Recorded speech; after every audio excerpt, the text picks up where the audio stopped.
This is a download from BFM 89.9, the business station.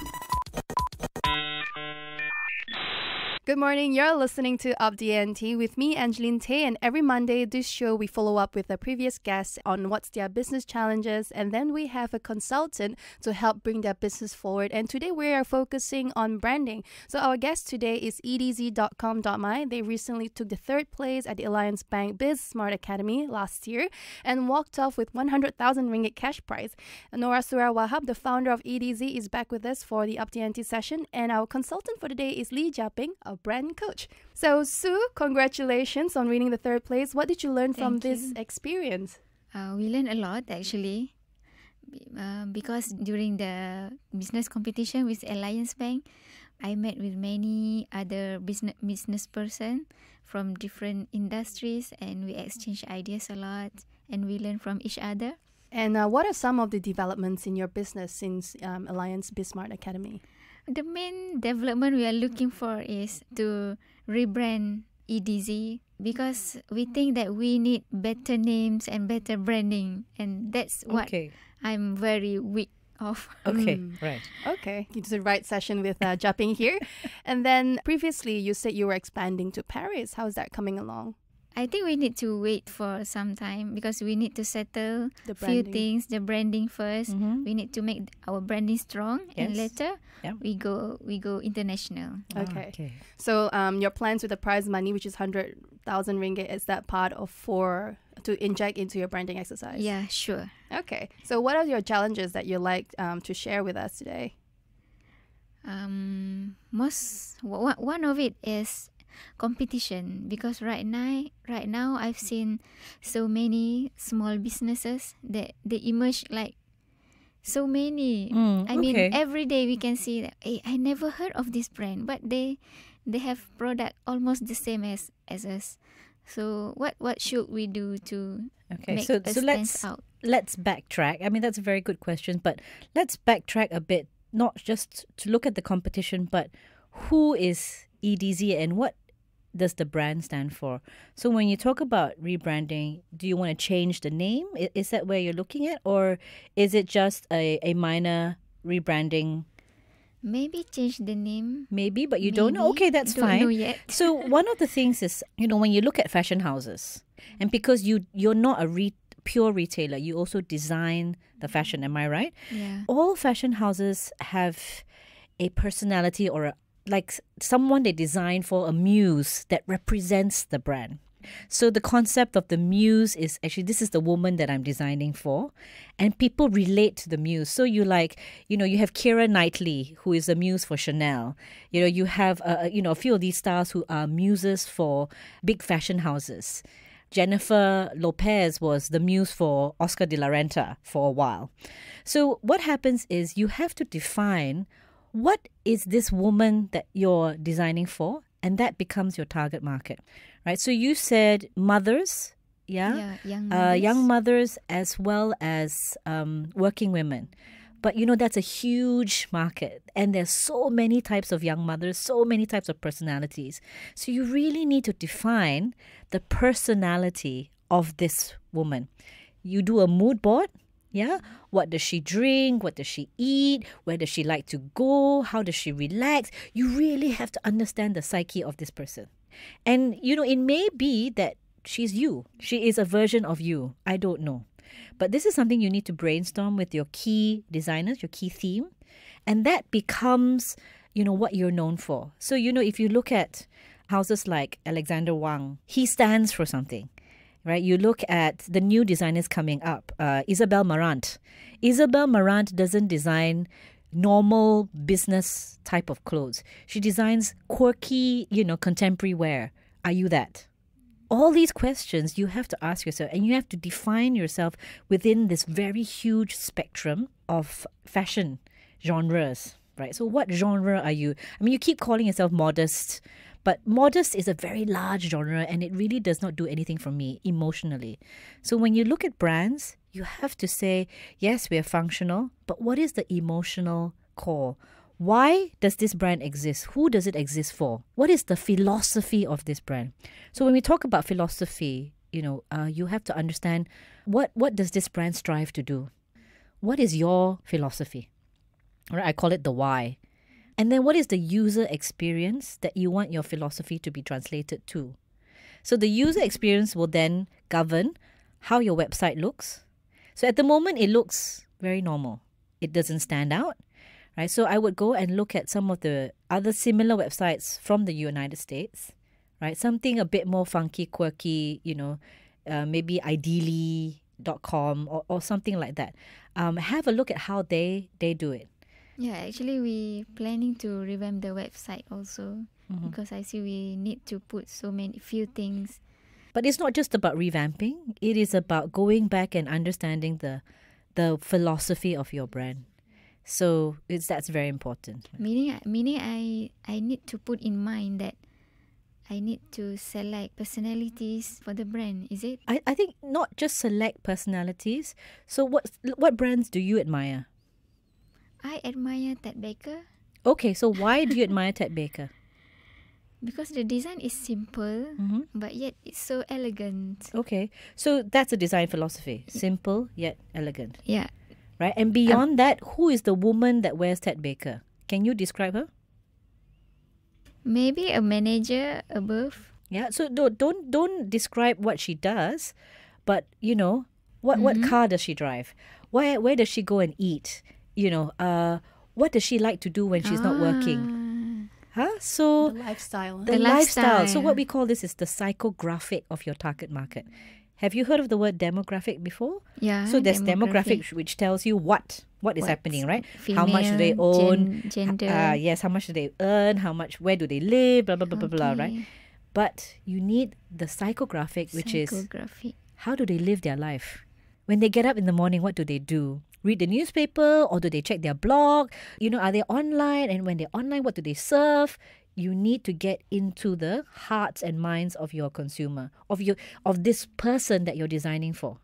Otherwise, you're just going to be this very generic brand that tries to design for everybody and then reaches nobody. Oh. So that's what we mean by differentiating you from the competition. So it's okay to have competition because the market is so broad. But because the market is so broad, you need to narrow it down to one type of market that you design for.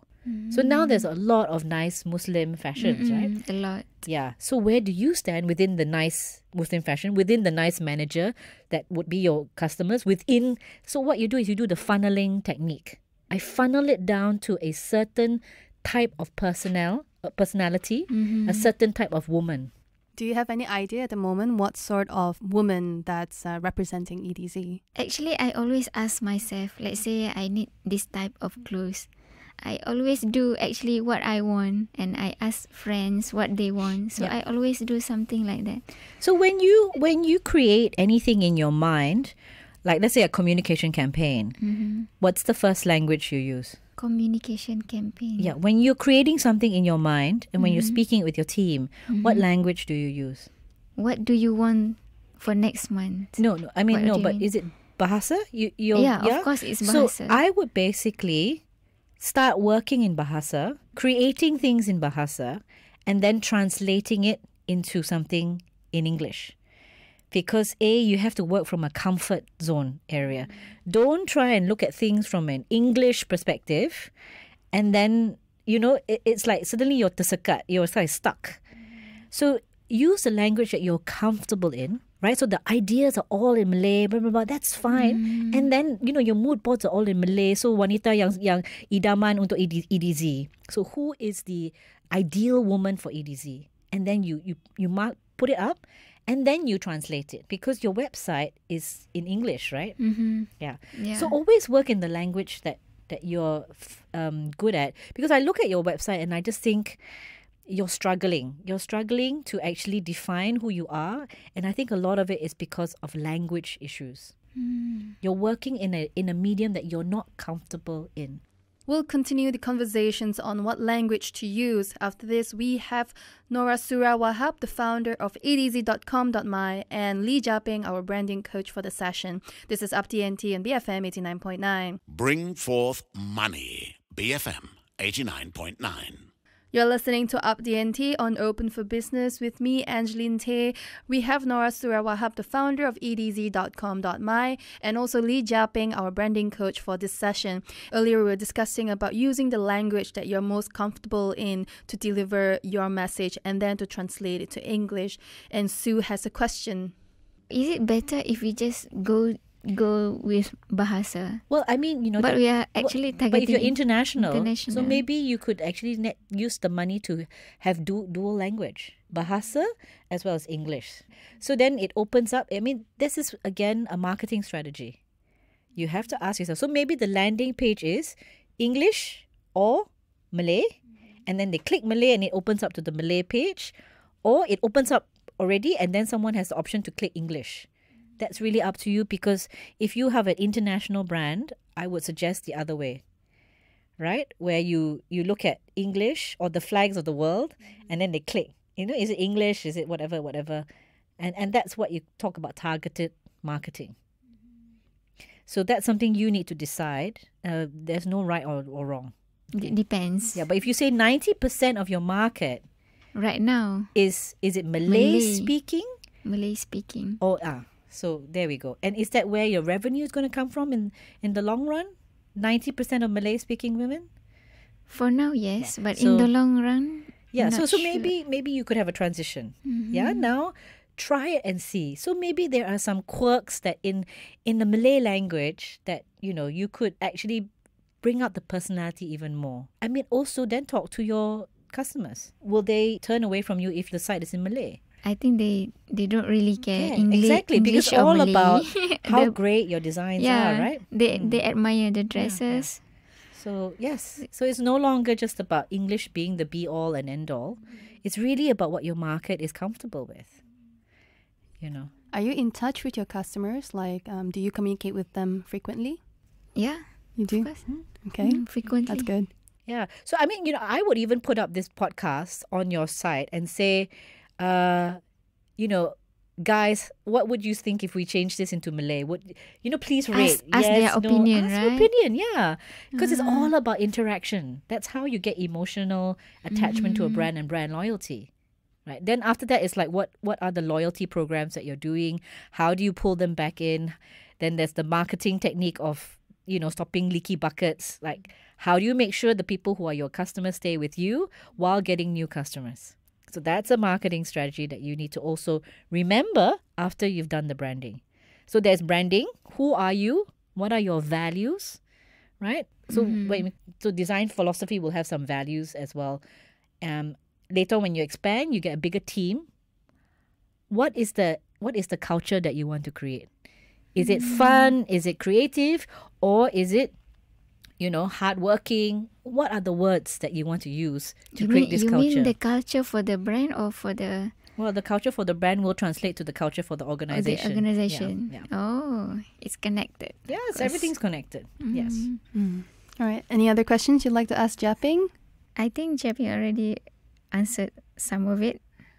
One more thing is I want to ask about, because branding and marketing cost a lot of money. How actually we do it with little money? So, okay, when you talk about little money, is it zero or is it 2,000, 5,000? Because you cannot have zero lah. Cannot have zero. Yeah. Sure. So what is the quantum that we're working with? Is it Maybe under 10,000? Yeah, under 10,000 per month. Okay, so under 10,000, really it is, you have to engage emotion. If people are crazy about your brand, they will become your brand ambassadors. Then you don't have to market. They will talk about it they will blog about it, they will Facebook it, they will share. So basically help enable them to share. Some of them will have Pinterest. Some will have Instagram. Will they allow you to look into their Instagram or their Pinterest and then you become their friends? Taylor Swift. Taylor Swift is an amazing woman at engaging and building brand loyalty. During Christmas, her fan base allows her to look into the lives of her fans. And she actually went out and bought presents that were customized for her fans. And she delivered them personally. She turned up at my door with a present. I'm not a huge fan. I will be her fan for life. Do you know what I mean? Fan, like, yeah. She went to this family and she bought the little boy a toy car that he could sit on. And she went to the extent to get to know her fans. You know, this is the era of emotional branding. So for us, what should I do? I mean, I have to personally be their friends. No. Follow. You have to understand who you are first. And when someone buys from you, how do you then keep them coming back? That's a question you need to ask. Go and find out, go and do your market research, how other brands are doing this. And find something that you are comfortable with. Don't just copy for the sake of copying. Because if it's not authentic, if it doesn't jive with your brand value, it's not going to work. So authenticity is very, very important. From the heart. From the heart, betul. Very true. What about the name, in your opinion, for EDZ? Is it okay or should we change the name? I think it's a hard name, EDZ, and it doesn't connote anything to me. There's no visual pictures coming out from this name, EDZ. Right? So, but again, I'm not your target market. So you need to ask your target market. What does the name EDZ mean to you? And should I change it? Should I not change it? Again, involve your customers. And then say, maybe you can come up with a name for us. The winner gets the top 10 gets a... Do something like 30% competition. discount. They love competition, Yeah, we always do competitions actually. Small... So And then later on, if you pick something that really works, then someone can say, see that name, itu I pilih, nama tu, and then there's a sense of pride. Proud of it. So very good. All right, thank you so much for your time. Norasurah Wahab, the founder of EDZ, addressing the issues on branding, and Jia Ping, who is our brand coach for the day. This is Up to Ante and Open for Business, BFM 89.9. Thank you for listening to this podcast. To find more great interviews, go to BFM.my or find us on iTunes. BFM 89.9, the business station.